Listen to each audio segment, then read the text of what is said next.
चलिए अब आगे बढ़ते हैं और बात करते हैं मंडोर के पढ़ियार राजपूतों के पॉलिटिकल अचीवमेंट्स के बारे में। पॉलिटिकल अचीवमेंट से मेरा मतलब है कि उन्होंने कौन कौन से युद्ध लड़े, उन्होंने कौन कौन से क्षेत्रों के ऊपर आधिपत्य किया, मतलब उनका राजनीतिक करियर किस प्रकार का था। तो इस बारे में हम बात करेंगे। सबसे पहले आप देख लीजिए मंडोर के जो पढ़ियार हैं उनका फैमिली ट्री आप स्क्रीन के ऊपर देख सकते हैं। इसमें बहुत से नाम आप देख पा रहे हैं। सबसे पहला नाम आपको दिख रहा है हरिचंद्र, या इन्हें हरीश चंद्र भी बोलते हैं, उनका नाम दिख रहा है। उसके बाद में 4 आपको नाम इनके नीचे इनके 4 पुत्रों के नाम दिखते हैं, भोग, भट्ट, कक, रज्जिल और दद्दक। और फिर आगे इनके और जो रज्जिल से जो पुत्र हुए हैं, इस प्रकार से आगे बढ़ते हैं। तो ये जो पूरा फैमिली ट्री है, इसके अंदर जो नाम है ये हमें कहाँ से मिलते हैं। तो अब वापस आप ध्यान दीजिए, जो मैंने आपको सबसे वीडियो की स्टार्टिंग में बताया था, जो मैंने आपको कहा था कि कुछ इंस्क्रिप्शंस है, जैसे बाउक जी का इंस्क्रिप्शन है और ककुक का इंस्क्रिप्शन है। तो उन इंस्क्रिप्शंस के अंदर हमको ये सभी राजाओं के नाम मिलते हैं। और ये आप लास्ट के अंदर देख सकते हैं, इस फैमिली ट्री के लास्ट के अंदर जो 2 नाम दिख रहे हैं, बाउक और ककुक। तो ये दोनों के दोनों भाई थे, बाउक और ककुक, और इनके पिता का नाम था कक। अब एक चीज़ और आपको ध्यान देनी है कि कंफ्यूज इसलिए नहीं होना, क्योंकि इसके अंदर नाम जो है राजाओं के वो बहुत मिलते जुलते आएंगे। आप देखिए हरिचंद्र जी के नीचे एक, मतलब जो हरिचंद्र जी हैं उनके एक पुत्र थे कक, और आप सेकंड लास्ट नाम देखिए वो भी कक है। तो सिमिलर नाम है और सिमिलर नाम हो सकते हैं। और कक के पुत्र हैं ककुक, तो उसमें भी कंफ्यूज नहीं होना, कक के पुत्र थे ककुक। और अब हम इनकी पॉलिटिकल अचीवमेंट्स के बारे में बात करेंगे। एक चीज़ मैं और यहाँ कहना चाहूँगा कि मैं सभी जो नाम हैं, जितने भी राजा हैं हुए हैं, उन सब की पॉलिटिकल अचीवमेंट्स के बारे में मैं बात इसलिए नहीं कर सकता कि वीडियो बहुत लंबा हो जाएगा। तो वो आप अपने स्तर पे भी पुस्तकों, जो मैंने आपको बुक्स बताई है, आप उनसे पढ़ सकते हैं। तो सबसे पहले हम शुरू करते हैं। देखिए ये जो स्क्रीनशॉट आप देख रहे हैं, जो हिंदी के अंदर लिखा हुआ है देवनागरी के अंदर, तो ये गौरीशंकर हीराचंद जी ओझा की पुस्तक है, राजपूताने का प्राचीन इतिहास। बहुत ही बेहतरीन पुस्तक है, आपको ये पुस्तक भी परचेज़ करनी चाहिए। इस पुस्तक से मैंने लिया है। और आप देखें जो हरिचंद्र जी हैं, उससे मंडोर के पढ़ियारों, या मैं कहता हूँ कोई भी पढ़ियार जो है आज की डेट में, जो भी भारत के अंदर पढ़ियार या प्रतिहार शब्द का प्रयोग करता है, वो अपने आप को राजपूत बताता है, तो उसका जन्म जो है, उसके जो आप कह सकते हैं फाउंडिंग फादर जो हैं, वो हरिचंद्र जी हैं। इनका नाम रोहिलद्दी भी था, ऐसा इंस्क्रिप्शंस के अंदर लिखा हुआ है। और हो सकता है कि ये, क्योंकि जब शुरुआत में राजा नहीं थे, तो ये हो सकता है किसी राजा के प्रतिहार रहे हों या कोई सामंत रहे होंगे।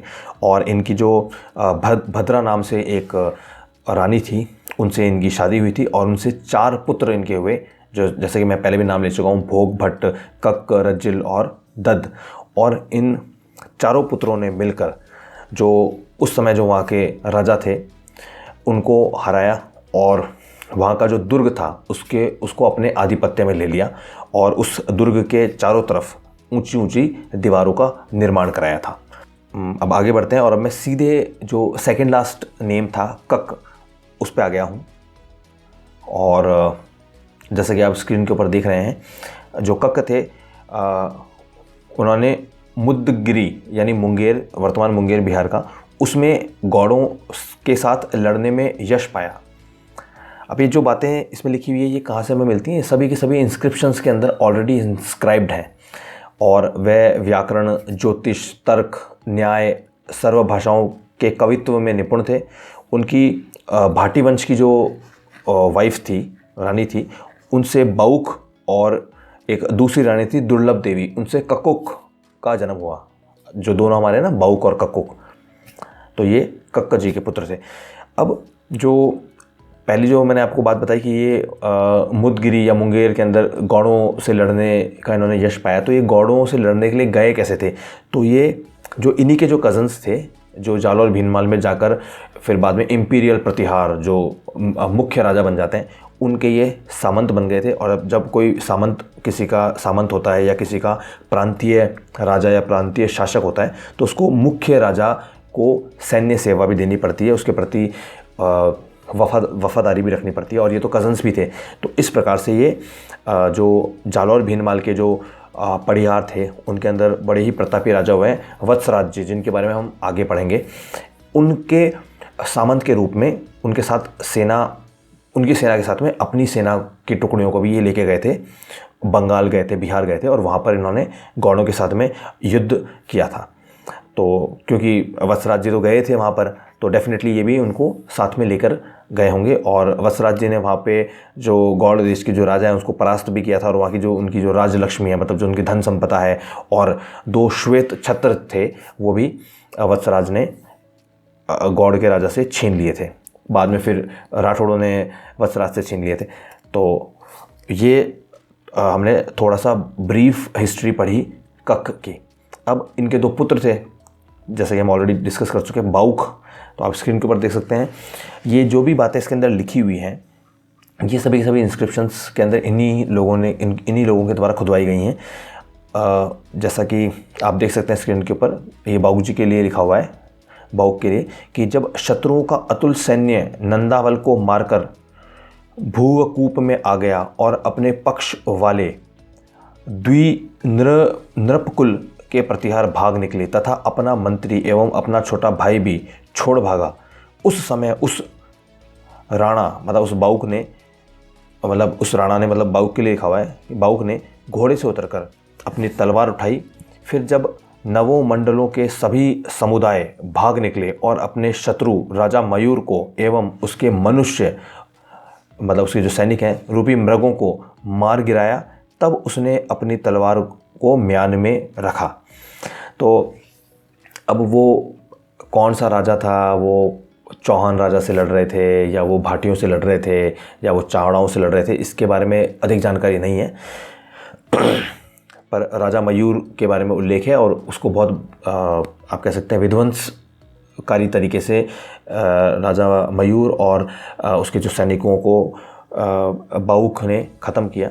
और ये भी है कि बाउख का उस समय उसके जो कज़न्स थे, भाई थे, उन्होंने भी साथ छोड़ दिया था। तो इस प्रकार की शिवेलरी, इस प्रकार की ब्रेवरी के बारे में बाउख का जो 837 का इंस्क्रिप्शन है उसके अंदर ये सभी की सभी बातें, फैक्ट्स लिखे हुए हैं।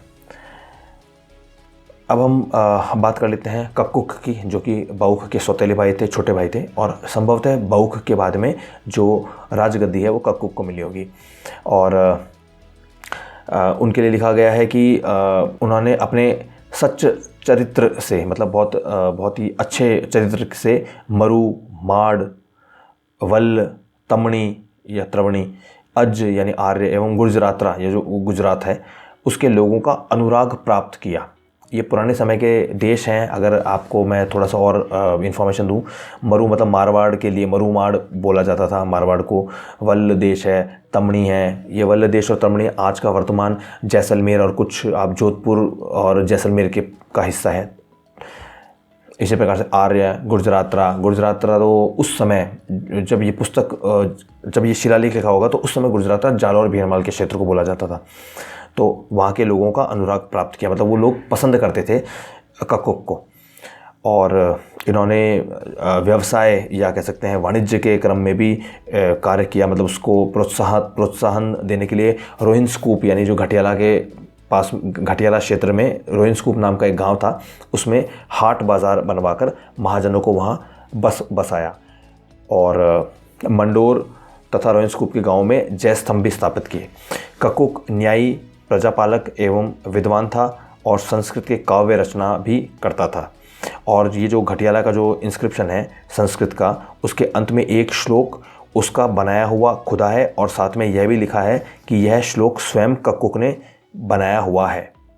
तो इससे पता चलता है कि वो न सिर्फ एक शास्त्र धर्म का पालन करते थे कक्कुक जी, साथ ही साथ वो एक आप कह सकते हैं लर्नेड पर्सन भी थे।